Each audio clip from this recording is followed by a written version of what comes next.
আসসালামু আলাইকুম ওরহমতুল্লাহি বারাকাতুহু।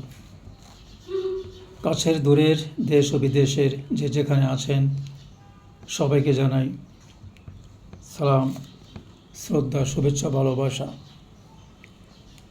আপনারা অনেকেই জানেন যে আমি আমার নিজস্ব ইউটিউব চ্যানেল গেট সেলিব্রেশন থেকে ধর্মীয় ব্যাপারে বিভিন্ন সময় ধরে পোস্ট দিচ্ছি।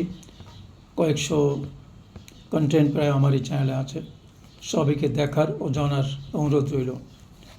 বেশ কয়েক মাস ধরে আমি এই চ্যানেল থেকে আমার লেখা ধর্মীয় পুস্তক, যার শিরোনাম হচ্ছে মুক্তির সেরা পথ। মুক্তির সেরা পথ বইটি লেখা হয়েছে পৃথিবীর 5টি প্রধান ধর্মগ্রন্থ নিয়ে, যেমন হিন্দু ধর্ম, বৌদ্ধ ধর্ম, ইহুদি ধর্ম, খ্রিস্টান ধর্ম এবং ইসলাম ধর্ম। এই 5 ধর্মের কোথায় কতটুকু ভালো কতটুকু মন্দ ভালোভাবে বিচার বিশ্লেষণ করে পর্যালোচনা করে বইটি লেখা হয়েছে। আমার উদ্দেশ্য হচ্ছে এই চ্যানেল থেকে আমি যে সংক্ষিপ্তভাবে এই বইটি আলোচনা করেছি, এই সংক্ষিপ্তভাবে জেনে সম্মানিত দর্শক শ্রোতা বইটি সংগ্রহ করার জন্য আগ্রহান্বিত হবে। ইতিমধ্যে বইটির আলোচনা প্রায় শেষ হয়ে গিয়েছে, বেশ কিছু পর্ব 15-16টি পর্বতে প্রায় শেষ হয়ে গিয়েছে। তো আজকের প্রায় শেষের 2টি পর্বের একটি পর্ব আজকে আলোচনা করা হবে। আজকের আলোচনার শিরোনাম হচ্ছে আল কোরআনের শ্রেষ্ঠ বাণী। আমি মনে করি প্রতিটি দর্শক শ্রোতা যদি সুচিন্তিতভাবে এই বাণীগুলো, এখন যেটা বাণী আমিগুলো আলোচনা করব, বাণীগুলি সঠিকভাবে বোঝার চেষ্টা করে, গভীরভাবে চিন্তা করে, তাহলে অবশ্যই তারা একটি খাঁটি, নির্ভেজাল এবং যথার্থ ধর্মের সন্ধান পাবে।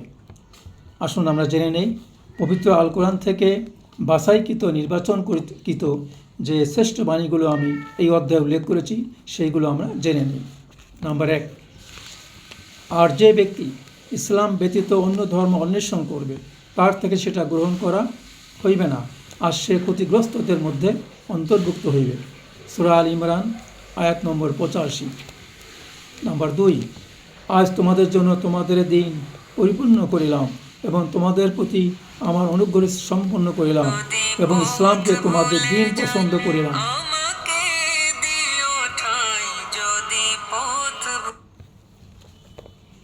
আবার বলছি, আজ তোমাদের জন্য তোমাদের দিন বা ধর্ম পরিপূর্ণ করিলাম, তোমাদের প্রতি আমার অনুগ্রহ সম্পন্ন করিলাম এবং ইসলামকে তোমাদের দিন পছন্দ করিলাম। সূরা মায়েদা আয়াত নম্বর 3। নাম্বার 3, তোমরা মুসলমান না হইয়া মরিও না। সূরা আল বাকারা আয়াত নম্বর 132। নাম্বার 4, কুরআন মানুষের জন্য হিদায়েত, সত্য পথযাত্রীদের জন্য পথ নির্দেশনা ও ন্যায় অন্যায়ের মধ্যে পার্থক্যকারী। সূরা আল বাকারা আয়াত নম্বর 85। নাম্বার 5, যিনি জমিন ও সুউচ্চ আকাশ সৃষ্টি করিয়াছেন তিনি কুরআন নাজিল করিয়াছেন। সূরা তাহা আয়াত নম্বর 4। নাম্বার 6, তিনি তার রসুলকে প্রেরণ করিয়াছেন হিদায়েত ও সত্য দিন সহ সকল ধর্মের উপর উহাকে শ্রেষ্ঠতা দানের জন্য, যদিও মুশরিকগণ মূর্তি পূজার ইহা অপছন্দ করে। সূরা সব আয়াত নম্বর 9। আমি আবার বলি এটা, তিনি আল্লাহ তাহার রসুলকে প্রেরণ করিয়াছেন হিদায়েতকে সংবিধান বলা হয়, হিদায়েত ও সত্য দিন সহ সকল দিনের উপর অর্থাৎ ধর্মের উপর উহাকে শ্রেষ্ঠতা দানের জন্য, যদিও মুশরিকগণ ইহা অপছন্দ করে। সূরা সব আয়াত 9। পরবর্তী বাণী, হে মানবমণ্ডলী, তোমাদের সবার প্রতি আমি আল্লাহ প্রেরিত রাসূল, তার অনুসরণ করো যাহাতে সরল পথ পাও। সূরা আল আরাফ আয়াত নম্বর 158। আয়াতটা আবার পড়ি, হে মানবমণ্ডলী, সারা বিশ্বজগতে মানুষের জন্য বলা হয়েছে, কিয়ামত পর্যন্ত যে মানুষগুলো আসবে সেই সমস্ত মানুষগুলোর জন্য বলা হয়েছে। কি বলা হয়েছে? হে মানবমণ্ডলী, আল্লাহর পক্ষ থেকে রসুল বলছেন, হে মানবমণ্ডলী, তোমাদের সবার প্রতি আমি মোহাম্মদ আল্লাহ প্রেরিত রসুল, তার অনুসরণ করো যাতে সরল পথ পাও। অর্থাৎ পুরো মানব জাতিকে কিয়ামত পর্যন্ত যারা আসবে তাদেরকে বলা হয়েছে তাকে অনুসরণ করো যদি সরল পথ পাও, অর্থাৎ যদি মুক্তি চাও, জান্নাত চাও। পরবর্তী আয়াত, আমি আপনাকে বিশ্ববাসীর জন্য রহমত হিসেবে প্রেরণ করিয়াছি। সূরা আম্বিয়া আয়াত নম্বর 107। মানে রাসূলুল্লাহ সাল্লাল্লাহু আলাইহি ওয়াসাল্লাম বিশ্বের জন্য রহমত, এটাও ওই একই বোঝায় যে তিনি রসুল, তিনি রহমত, সবার জন্য তিনি নেতা। 11 আল্লাহ তোমাদের সৃষ্টি করিয়াছেন, অতঃপর তোমাদের রিজিক দিয়াছেন, তিনি তোমাদের মৃত্যু ঘটাইবেন ও পরে জীবিত করিবেন। তোমাদের দেব দেবীগণের মধ্যে এমন কেউ আছে কি যে এ সমস্ত কোনো একটি করিতে পারে? উহারা যাহাদের শরিক করে, আল্লাহ উহা হইতে পবিত্র মহান। সূরা রুম আয়াত নম্বর 40। পরের আয়াত, প্রতিমাকে মান্য করা শিরক, যা আল্লাহ ক্ষমা করিবেন না। প্রতিমা মানে পূজা। প্রতিমাকে মান্য করা শিরক, যা আল্লাহ ক্ষমা করিবেন না। সূরা নিসা আয়াত নম্বর 15। পরের আয়াত, যাহারা কিয়ামত অস্বীকার করিয়াছে, তাহাদের জন্য প্রস্তুত রাখিয়াছি জ্বলন্ত অগ্নি। সূরা ফুরকান আয়াত 11-12। পরের আয়াত, যে মূর্তি শোনে না, দেখে না এবং তোমাদের কোনো উপকার আসে না, তার ইবাদত কেন করো? আবার বলি, হিন্দুদের জন্য, যে মূর্তি শোনে না, দেখে না এবং তোমাদের কোনো উপকারে আসে না, তার ইবাদত কেন করো?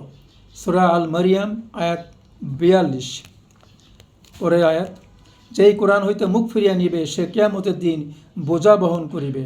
সূরা তোহা আয়াত 100। পরের আয়াত, আমি আমার বান্দার প্রতি যে কিতাব নাজিল করিয়াছি, এ ব্যাপারে যদি তোমাদের কোনো সন্দেহ থাকে, তাহলে যাও, এই কিতাবের সূরার মতো একটি সূরা রচনা করিয়া নিয়ে আসো। আল্লাহ ছাড়া তোমাদের যে উপাস্য দেবদেবী রহিয়াছে, তাহাদেরকে ডাকো, যদি তোমরা তোমাদের দাবিতে সত্যবাদী হও। কিন্তু তোমরা যদি তাহা না করিতে পারো, তোমরা কখনই তা পারিবে না। তাহলে সেই কঠিন আযাবের ভয় করো, যাহার জ্বালানি হইবে মানুষ ও পাথর, এ যা প্রস্তুত রাখা হয়েছে কাফিরদের জন্য। সূরা বাকারা আয়াত 24। পরের আয়াত, ইহার পূর্বে আপনি তো আর কোনো কিতাব পাঠ করেন নাই এবং স্বহস্তে কোনো কিতাব লেখেন নাই যে মিথ্যাবাদীরা আপনাকে সন্দেহ করিবে। সূরা আনকাবুত আয়াত 348। কোরআন যে সত্য সেটা আল্লাহ তো নিজে বলছেন।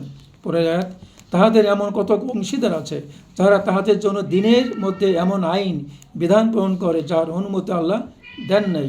সূরা শুআরা আয়াত 21। আইনের কথা বলছি। তাদের এমন কত অংশীদার আছে, যাহারা তাদের জন্য দিনের মধ্যে এমন আইন ও বিধান প্রণয়ন করে, যার অনুমতি আল্লাহ দেন নাই। তার মানে দুনিয়ার মানুষ, দুনিয়ার রাষ্ট্রের প্রধানগণ, দুনিয়ার এমপিগণ, নেতাগণ তাদের নিজেদের মন মতো তারা আইন তৈরি করে রাজ্য শাসন করে, রাষ্ট্র শাসন করছে। এটা আল্লাহ কখনো পছন্দ করে না। তারা বলছে, এটা তো আমি অনুমতি দেইনি, তোমরা কোরআন হাদিস থেকে কেন ফিরে যাচ্ছ? পরের আয়াত, যাহারা আমার আয়াত অস্বীকার করিয়াছে, তাহাদের আমি অচিরেই জাহান্নামের আগুনে পড়িয়ে দেব। অথবা তাহাদের দেহের চামড়া গলিয়া যাইবে, তখন আমি তাহার বদলে নতুন চামড়া বানাইয়া দিব, যাহাতে করে তাহারা আযাব ভোগ করিতে পারে। অবশ্যই আল্লাহ মহাপরাক্রমশালী, বিজ্ঞ কুশলী। সূরা নিসা আয়াত 26। পরের আয়াত, তোমাদের কি এই কিতাবে কিছু অংশ বিশ্বাস ও মান্য করিবে এবং কিছু অবিশ্বাস অমান্য করিবে? যাহারা এরূপ করিবে, পার্থিব জীবনে তাদের দুর্গতি ছাড়া আর কিছুই নাই, আর কিয়ামতের দিন তাদের কঠোরতর শাস্তির দিকে ঠেলিয়া দেওয়া হইবে।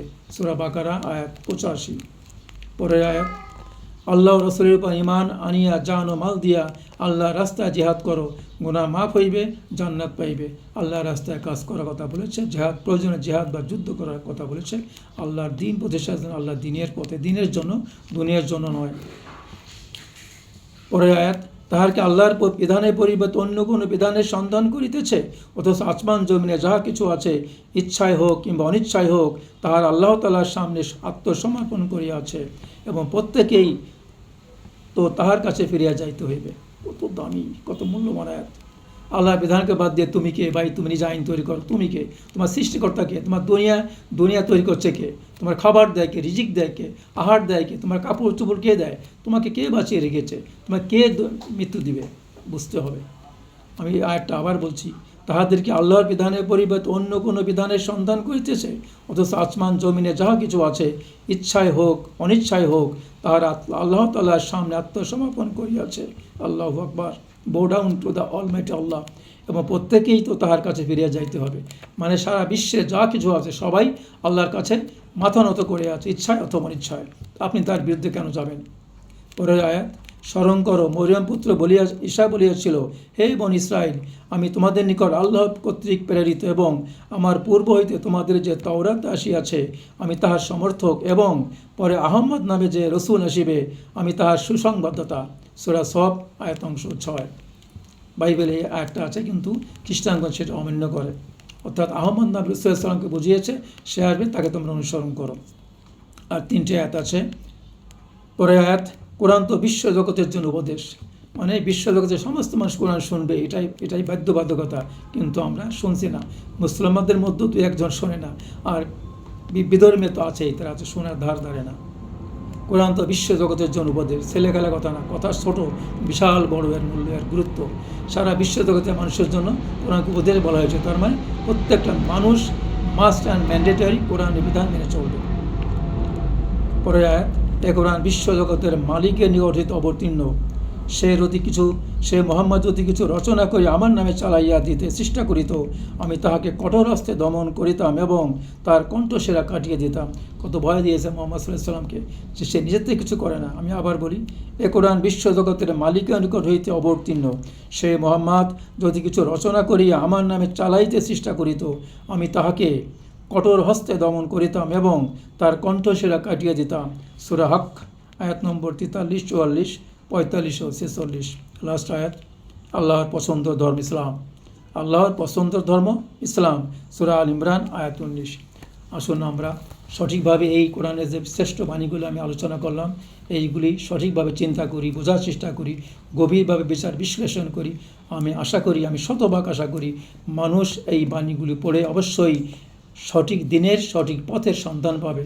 আল্লাহ আমাকে আপনাকে সবাইকে সঠিক দিন বোঝার এবং আমল করার তৌফিক দান করুক, সঠিক ধর্মে দীক্ষিত হয়ে দুনিয়ার শান্তি এবং পরকালীন মুক্তির ব্যবস্থা করুক।